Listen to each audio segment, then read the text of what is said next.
I met a superhero last night, he was black. He said, "This is for the streets, Black Lightning is back."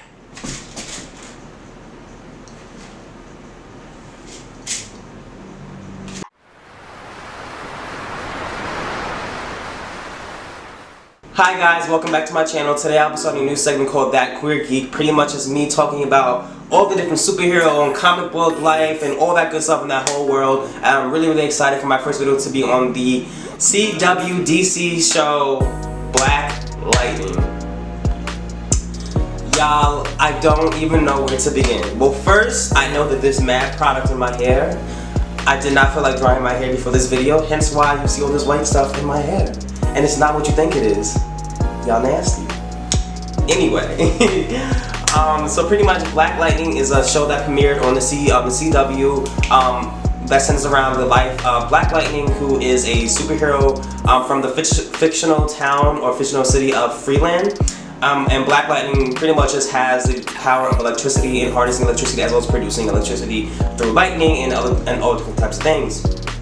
Now, the real person behind Black Lightning is Jefferson Pierce. He is the principal at Garfield High School, which is, I think Garfield is private but kind of like public, kind of like a charter school that is known for helping students. He is known as being a mentor and really being there for students in this very impoverished, low-income area. I think that the town is actually, I think it's supposed to be modeled after Chicago, but I'm not too sure about that. Now, when it comes to this show, y'all, this show is really, for me as a filmmaker, for me as someone who wants to enter the media, this show is exactly what I love in terms of accurate or well done representation of black people. Out of every single superhero that we've seen that has been black, I feel like Black Lightning, the show in general, or anything that from any type of storyline that has to revolve around a black superhero, this show is the one show that I feel like the average black American, no matter what, what the average black American is, can relate to and can see their culture represented, because this show is so fucking hood. This show is so hood, y'all. Like, this show is so black. Like, this show is really so black, and it was on my Netflix list for weeks, and I was like, oh, I'll eventually get to it, and I finally did, and I fell in love. This show is amazing. I don't even know where to begin. So you have Jefferson Pierce, who's this amazing high school teacher. You have his wife, you have his two daughters, one who's played by China Anne McClain, the Disney star, all beautiful and just black and just gorgeous, and I just love how the writers, you can tell that the writing of the show was amazing, because the writers just so amazingly, like, freaking so in blackness throughout the script.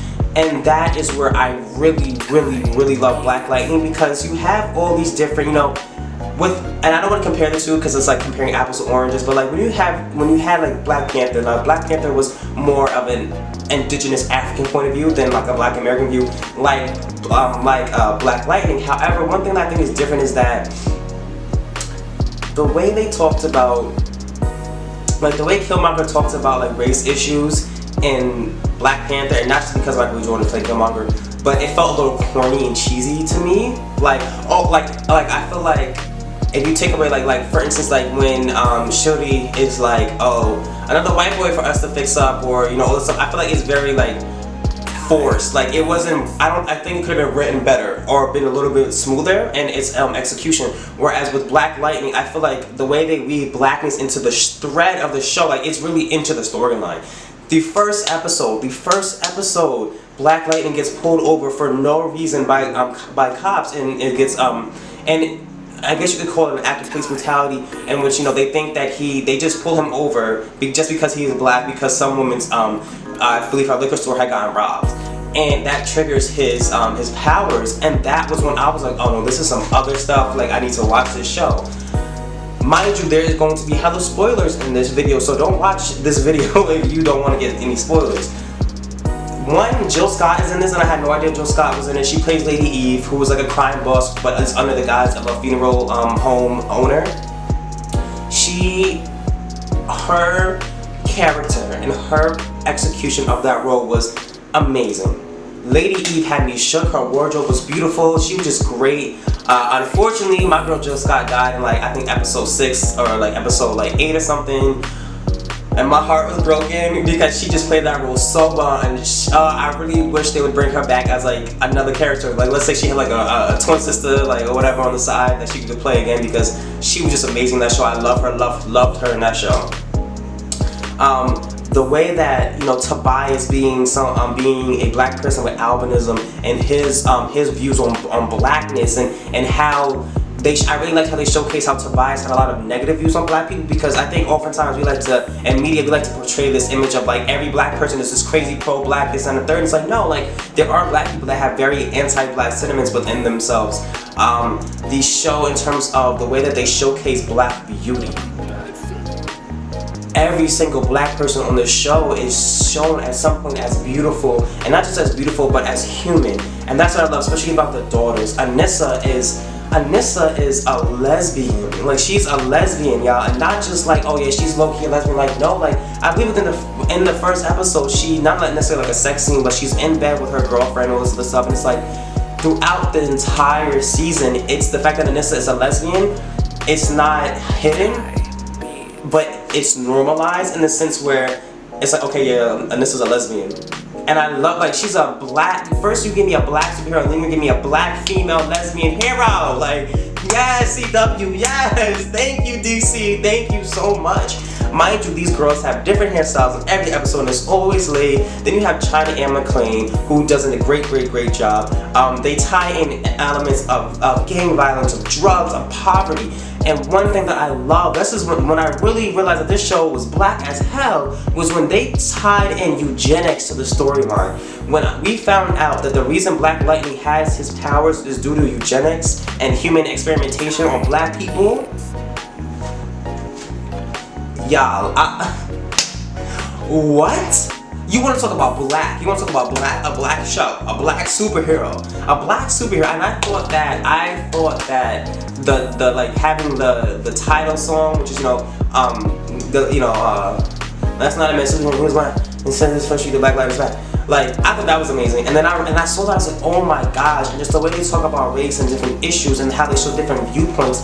How there was an episode in which on Anissa's college, people were protesting. I believe it was like a Confederate statue on their campus, like putting in these very real elements into the show, and I think it was absolutely amazing. Now, in terms of just the general superhero-ness of the show, the action was amazing. The special effects were amazing. I really want to meet these writers, because the creativity of the episodes was just great. There was not really one episode, I think, where I was bored. Every single episode, I was like, God damn, like, every episode I was like, y'all still ain't kill this nigga Tobias, like, and in the last episode, I'm like, y'all still ain't kill this nigga Tobias, like, I won't kill this nigga. But the show is just amazing, like, from the action and all that stuff. I will say, just as a trigger warning for some people, that there are times when it can get into very dark elements, especially in regards to race and violence. So if you're someone who has issue with that, you might want to be a little cautious when watching different videos, or maybe different episodes, maybe take one at a time or anything of that nature. However, the show is just done amazing. It has an amazing soundtrack. It has beautiful cinematography. It is literally everything I have asked for as a black geek and as a queer geek. And I just love the fact that Anissa, she's just not a token queer person. Like, she's not the token queer person. And the way that they showcase her being a lesbian is amazing. And the way that there's an episode in which Anissa's mother brings up to her that, remember when you told us that you were a lesbian? And she says how it was kind of silent for a second, and then they just hugged her and embraced her and showed her love. And that's important for black families to see. I know that somewhere a black child is watch that episode with their family, or with their mother, with their father, with whoever, and not only did they need to see it as a child, but their parents need to see it, or their uncle, or their guardians, whoever need to see it. And I just absolutely love it. So Black Lightning Season 1, 10 out of 10. It is available on Netflix, also available on Netflix for download. So please go watch it. It is absolutely amazing. I recommend it to everybody. Hope you guys enjoyed this video. Don't forget to comment, link, and subscribe, and share. You guys have a beautiful day.